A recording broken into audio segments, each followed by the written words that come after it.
Sillä koskaan ei tiedä, jos hiiri sinne menee ja putoaa, niin se ei pääse pois.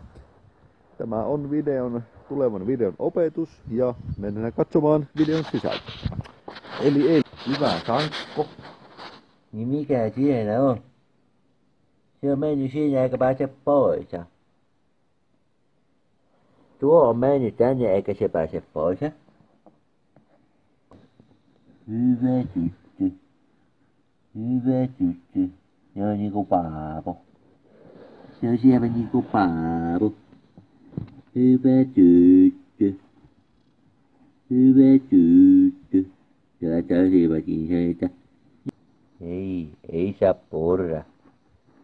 Ei sitä mä purra, kun mä jos mä tuun siihen käännetikö näin. Hirveä, kato nyt sillä on jalat tuossa tuossa. Kato, tästä mennään. Ui, sinne mentiin. Tää soulaa motherfucker.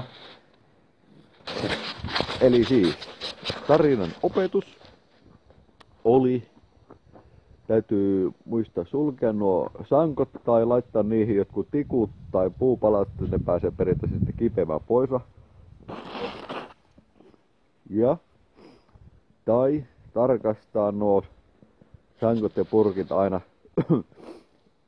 siltä varalta, että siinä on joku tipahtanut. Ja tietenkin niin kuin kaikista korkein teema ja moraali tässä videossa on, että olkaa hyvä kaikille elämänmuodolle. Ei saa olla tuohon pikkuhiirille, ei saa olla tuohon pikkuhiiri. Pikkuhiiri vaan yrittää selvitä ja kaikki siitä ylöspäin myös. Että näillä eväillä uuteen päivään ja tulevaan viikonloppuun. Kiitos!